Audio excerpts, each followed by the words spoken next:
So a couple weeks ago, I was watching my brother play an interesting PS1 indie open world RPG on his computer called Delusion. I'm a sucker for the low polygon, late 90s graphic aesthetic, and the game was colorful yet had dark themes, and just the fact that it was marketed as a Morrowind successor certainly had my attention, even if admittedly I still haven't played Morrowind to this day. But as somebody who used to enjoy Bethesda-style RPGs, one made by a tiny studio sounded interesting. Obviously, I was a bit skeptical if it could actually follow up on that concept, given that even Bethesda themselves, with hundreds of employees, can't pull it off anymore. But I decided to give the game a try anyway on one of my streams, and just 2 hours in, I was confronted with some of the worst dialogue I had ever read in my life. Stop right there. This is the esteemed mercenary company headquarters of the Rotten Onions. These fucking stupid names, too. What kind of name is to Rotten Onions? Am I right, Redditor? Isn't that crazy? You wrote it. You wrote it. That's not funny.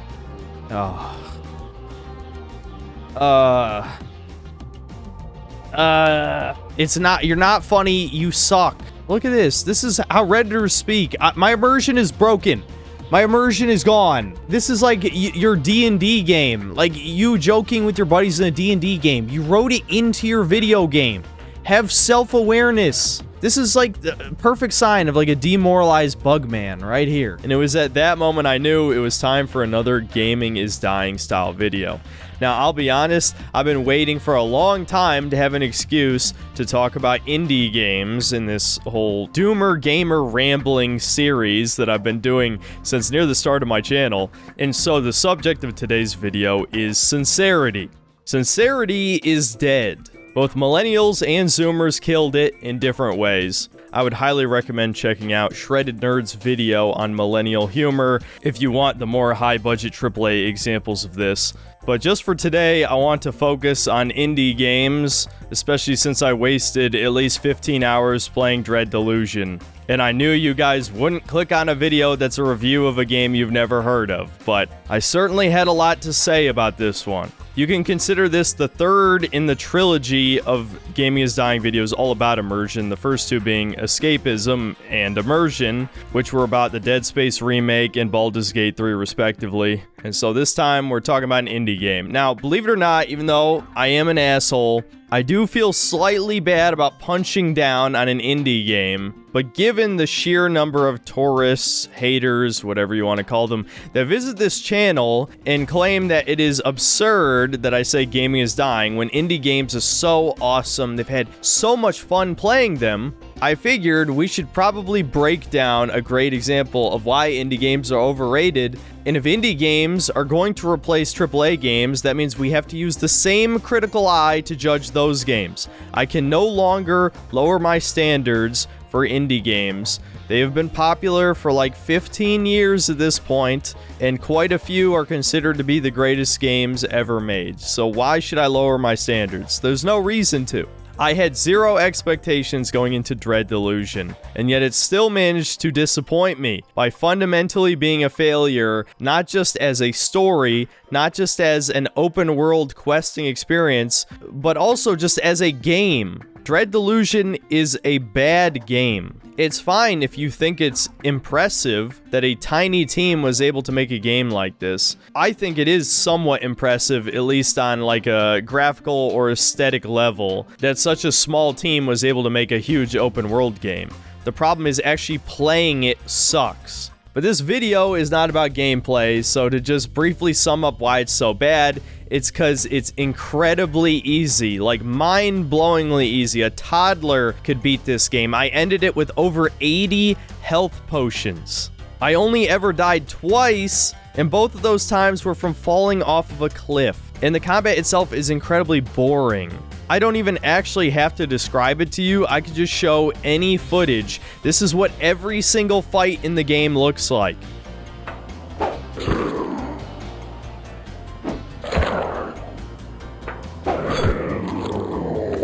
And yes, you don't have to do this. You could be a sneaky thief and stab people in the back, or you could shoot a bow, or you could cast a few spells. But what does it fucking matter if smacking them with the sword works just as well? The enemies are no threat to you. Okay, that's all I'm gonna say about combat, since we're talking about immersion today. I probably could have excused the god-awful combat if the level design, or the quests, or the story, any of that was up to snuff. At the very least, it could have made for a good walking simulator, but it's not even a good walking simulator either.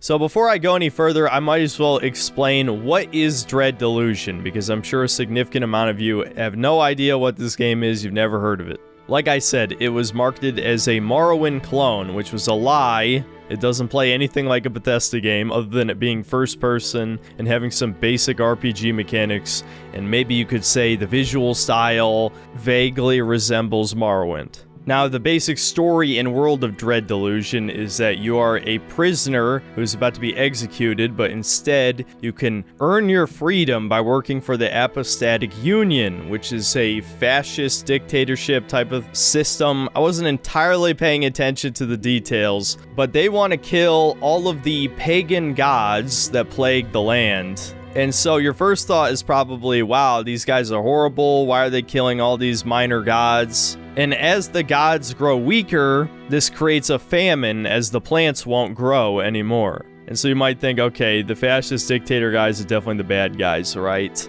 Well, as it turns out, these pagan gods demand horrific human sacrifices, and they mutate their most loyal followers into, like, disgusting worm creatures straight out of, like, an H.R. Geiger design. And to grow the mushrooms, they have to digest human flesh. It's all sorts of stuff like that. As you get further into the game, you discover that in some cases, mankind even created their own gods. It's one of those magic universes where worship itself gives beings divine power. And so you figure out pretty early on that the game is trying to go for a morally ambiguous message. No matter who you side with, what choices you make, someone's getting screwed over, bad stuff is gonna happen. There's no good guy path in this game. At least that's how it's framed at first, but as is the case in a lot of left-wing media, these choices are not nearly as gray as they would have you believe. But to get to the point about sincerity first and foremost,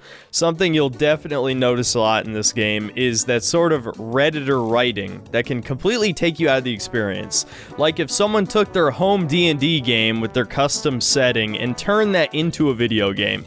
That's sort of the vibe you get here. In many of the supposedly serious conversations in this game, when you are given a multitude of dialogue choices, there is always one that is either sarcastic, a bad joke, or a snarky Marvel movie quip.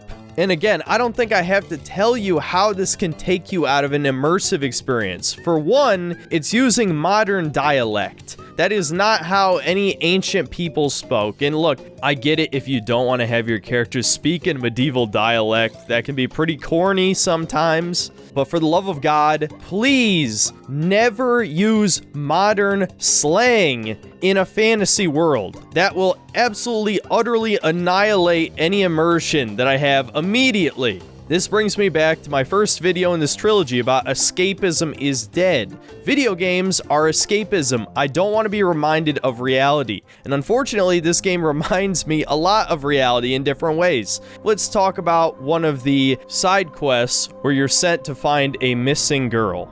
This is where you journey to the Clockwork Kingdom and you discover that the humans here made their own god through technology. The Clockwork King is a giant machine that was given the ability to warp reality. Sounds like a recipe for disaster, especially if the machine malfunctions, which obviously it did. And so, there have been multiple side effects of this malfunction. You find out that the cause of the Clockwork Kingdom's troubles, namely that people are turning into disgusting mutants, was caused because the Clockwork King was given the ability to alter humans. And so, in this side quest, you need to find a man's missing daughter, a daughter he forgot he had, because another side effect of the Clockwork King's powers is it can erase people's memories, which helps cover up the evidence that anything is wrong in this place. And so you journey to a hall of records, which is really just another place for history to be censored, that the daughter was part of a secret program where the Clockwork King was used to create clones that were all altered in some way.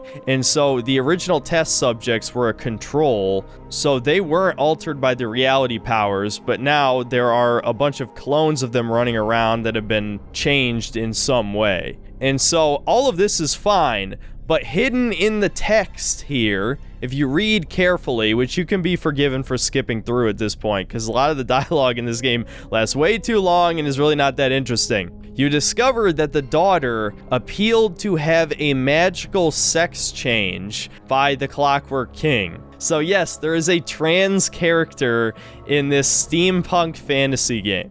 Now, of course, since she was one of the controls for the experiment, she was denied the appeal to have a magical sex change, and so she ended up in the part of the kingdom that got turned into hideous abominations. And so when you eventually find her, she's one of these mutant creatures that can't really communicate anymore. And feel free to insert your jokes in the comments section about a trans character being a disgusting mutant. And the reason I bring this quest up is because that little detail about her wanting a sex change has nothing to do with the rest of the quest. It literally never comes up again. What did it do? It destroyed my immersion. Now, you could say that doesn't necessarily have to do with sincerity, because I'm sure the writers were very serious about it, but it certainly fits into the broader subject of escapism and, by extension, immersion being dead in modern gaming. Another issue with Sincerity, and I know some people are definitely going to debate me on this shit, is that left-wing writers have this extreme desperation to prove that women are just as good as men. Now, if you're not paying attention, if you're not a noticer, if you're a brain-dead normie with no critical thinking abilities, you won't notice that the majority of important characters in this game are women. In fact, the villain is a straight-up Mary Sue self-insert character. You can't convince me otherwise. Not only is she legendarily accomplished and powerful, she took on a god, she fought her entire crew who mutinied against her and defeated them. When you confront her near the end, she figures out every single thing the player does over the course of the main quest with almost no information. So on top of being a badass fighter, she's also a genius. And her grand plan is to fuse with a super god to rewrite reality and create a communist paradise. I'm not fucking joking.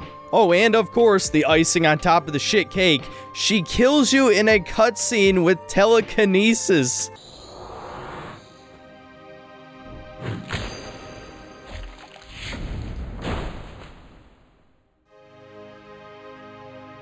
Excuse me? But then, of course, for the final boss battle, she never uses those powers and you just hit her until she dies. There's people who think this is a well-written, super awesome, creative game. I do not believe those people finished it. There's no fucking way. Now, to point out another issue with Sincerity in this magical fantasy universe I'm supposed to take seriously is the very lack of romance. This is something I've noticed more and more and more, and yes, I would agree that many cases of romance in video games just end up being cringe, especially if there's any explicit scenes. They're always horrific, and I'm certainly not advocating for anything like that. You can just mod your game to be whatever coomer shit you want. I would honestly rather developers not focus on that at all because it never works out well. However, I do think romance definitely has a place in RPGs to really sell you, to completely immerse you, and get you to care about the world and its characters. Unsurprisingly, there is no romance in Delusion. There are characters in relationships. In fact, the game goes out of its way to have one of the major characters you have to recruit in the story be a gay man who wants to get married and adopt kids. There's no point into diverting into another tangent about left-wing politics, but I do think it's interesting that there are multiple characters in-game who are allowed to love or have loved in the past. There's also an implied lesbian character in the Clockwork Kingdom, but there's no options for the player to romance anybody, and I don't want to read too much into the psychology of the developers, but I just know this is completely intentional, because I get the feeling that their motivation for not including romance romance is just because they self-insert as their characters, which is just the mark of a bad writer. You need to be able to kill your darlings, or at the very least separate yourself from your creation, especially when this is a product for people to enjoy and insert themselves into. Okay, maybe I'll just give them the benefit of the doubt and say they find romance cringy in fantasy. Even though it's been a crucial part of storytelling for all of human history, but no, now it's cringe for whatever reason. It's not like there's any good friend characters in this story either. The ragtag group of ex-pirates from Vela's old crew are just a bunch of special snowflakes, where they're all these highly accomplished experts in their field, and all they do is talk about how awesome the villain is and why they all followed her. So why would I care about any of these people? And to bring up something I've talked about in videos before, another issue with Sincerity is the lack of fantasy racism. I'm a huge advocate for fantasy racism. Feel free to take that out of context. I think I talked about this in my Baldur's Gate 3 review, but I think racism is very important to selling a fantasy world, making it believable. As much as we would all like to think that we have effectively removed racism from Western civilization, and it's triggering to hear about it in our fantasy media, it is a fundamental part of human life. We can convince ourselves that we don't have tribal beliefs, but when it comes down to it, we have all sectioned ourselves off in groups, whether it's like echo chambers on Discord or Reddit or Twitter, or those of you who are my fans who watch this YouTube channel, we're all here because we have at least vaguely similar beliefs, and we have our enemy tribe, whether it's the leftists or the elites with 3 parentheses. And sometimes you just don't like people for how they look or what their culture is, right?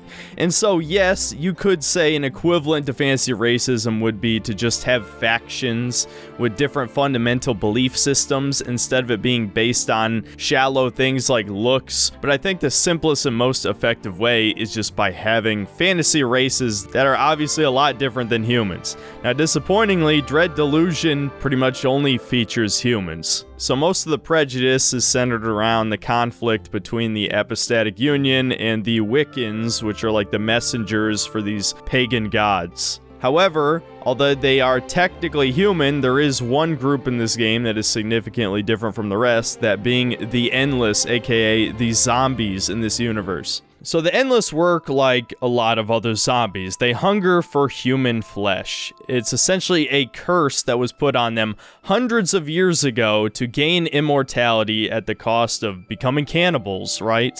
And so the theme of the Endless is grief, because in the process of being turned into zombies, many of them devoured their families alive, and they've had to live with this tragedy for centuries. And in the past, they went on a great crusade to devour the living, and they killed untold amounts of people to satisfy their endless hunger. Now, luckily, those crusades ended when the youngest amongst them, of course a woman genius, created the first flesh farm, a giant mass of human flesh, so it's a ethical way for them to continue to survive without having to murder anyone. Now, many of the Endless are tired of living, so they seal themselves inside mausoleums, waiting for the ferryman, obviously a reference to Charon from Greek mythology, to finally end their lives and they can go to the afterlife. Now, everything I just told you amounts to 2 side quests which have fairly important decisions at the end of them. We'll start with the Flesh Farm one. Now, you could probably predict this, especially given that basically everything that could go wrong does go wrong in this universe, that one of the flesh farms grew a brain and speaks to you telepathically. Now, it can't speak to zombies because it can only speak to the living. And so, of course, this Frankenstein's monster type of creature is alive and doesn't want to be eaten anymore. It hurts it. And of course, you end up telling a random zombie about this, and he tells all his friends, which ends up telling one of the old leaders of the crusade that the flesh farm is sentient. Now, this guy, being blatantly fucking evil, decides that because it's no longer ethical to eat the flesh farm, that the zombies should start killing people en masse again and eating them. Excuse me? What?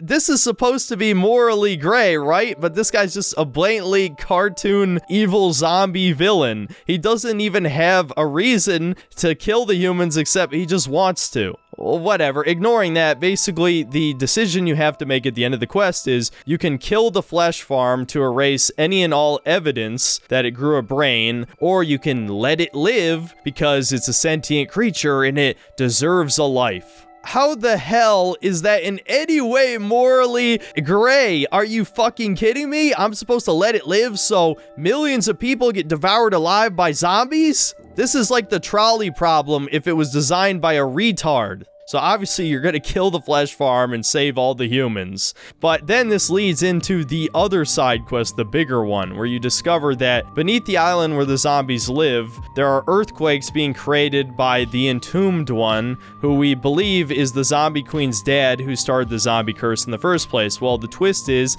it's actually the zombie queen's alternate ego or personality that developed when the zombie curse started, when she was sacrificed to turn everyone into zombies. And so because of all of the zombies living in mausoleums worshiping the ferryman, this actually gave the ghost god powers. And so she wants to destroy the island to kill all the zombies. So the zombies get their wish of dying, and also they can't be a threat to anybody anymore. Now, the zombie queen doesn't want the zombies to die, and obviously not all the zombies want to. And that's the morally gray choice here. Once again, in what way is this fucking gray, dude? The majority of the zombies are begging for death, and also they're fucking evil and want to eat humans alive. Obviously, the correct choice is to kill all the zombies. This is what I'm saying, man. The writers think they're way smarter than they actually are. And to circle back around to my point about prejudice and racism or whatever,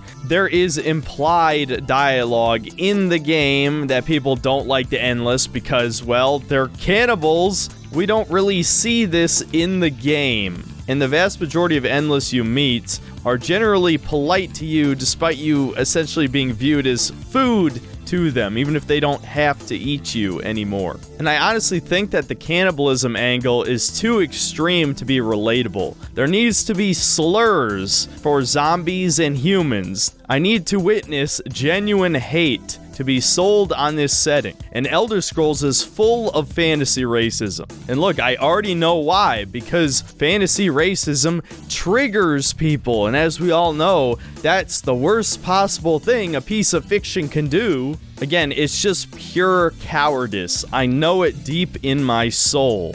These devs are perfectly fine with safe edginess, as in writing an ultra grim dark fantasy universe where horrible things happen to people all the time. There are these great tragedies and everything is horrible. However, we can't have such basic things as racism because that might hurt someone's feelings in real life. Now, to come back around to the ending once again, as I've been saying throughout this video, this entire game is essentially showing you just how horrible the world is. No matter what choices you make, something bad's going to happen. There is no lawful good choice in this game, and very similar to Dark Souls 3's story, or at least the story of the 2 DLCs, there is one last hope for the future of this world. The chance to create a new one. But unlike Dark Souls 3, you are not the hero of this story. No, if anything, the villain, Vela Colossae, the Mary Sue pirate captain, is the true hero of the story, and in a way, you are the villain trying to stop her.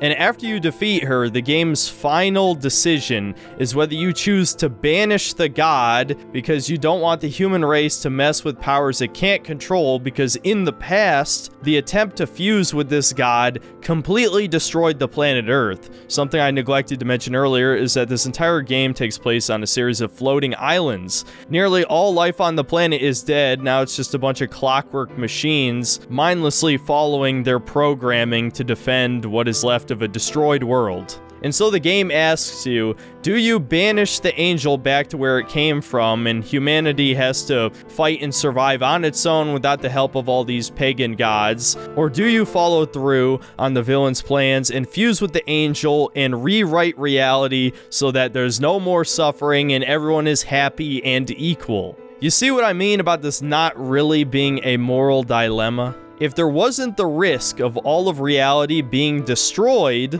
fusing with the angel is obviously the objectively correct decision. And fusing with the angel, no doubt, is what reflects the developer's personal beliefs of what the world should be. That we should have equity, not equality of opportunity, but true equity across all people. No matter how stupid, how violent, how worthless, how much of a parasite you are on the system, there will no longer be any economic disparity. The peasants and the elites will be on the same footing. This is something a small child believes, and movies made for children actually teach real moral lessons that are far more wise and realistic than this. Once again, I've sort of derailed from the purpose of this video, but I thought that Delusion was the perfect game to show how millennials can't even take their own universes seriously. They can't separate their personal ideology from their writing. And when they think they're being intelligent and wise and deep, creating these morally ambiguous choices throughout the game, it just exposes how emotionally immature they are. And we can't even fucking have waifus. Why can't we just have one game with a goddamn waifu made by a left-wing person? Do they want to die alone and sad? So could you say this is a clickbait title and I just fooled you into watching a Delusion review you would have never clicked on? Yeah, this might be the most clickbait video I've made in a while. But I still think the premise of the video holds true. I could excuse the extremely poor combat, having to run across giant landscapes of nothing, your quest choices being completely pointless because there's no consequences. All of that would be fine if the game at the very least had good writing and good characters. Or at least maybe think about my code of ethics, but really the game doesn't do anything well except the visuals. It is truly one of the worst indie games I've ever played. I'm not exaggerating. Now, of course, there's plenty of people who have played early access slop, asset flips, all that. I don't go out of my way to play bad indie games, because why would I? I have no desire to be like Worthby and try every single game that releases on PC. I try to only play good indie games. This looked good, and unfortunately it turned out to be incredibly boring pseudo-intellectual slop that destroyed my immersion constantly, in large part because it couldn't even take its own setting seriously. But I guess the lesson of this video is, if you're writing a fantasy setting, please take it seriously. Don't write in memes. Don't have shitty Redditor dialect. In fact, you should do the complete opposite. Try not to remind me of the real world in any way unless you're trying to make a broad point about societal problems or ethics or whatever, right? Oh, and don't let anyone tell you that indie games are this amazing replacement for AAA. There's plenty of overrated slop in that scene too. There's also good games, even though I don't make review videos on the channel for them. If you watch my best and worst games of each year, there's always at least 2 indie games on the best list. But there's plenty of bad indie games too, and I think it was about time I covered one. Next video will obviously be about the Summer Games Fest. See you next time, guys.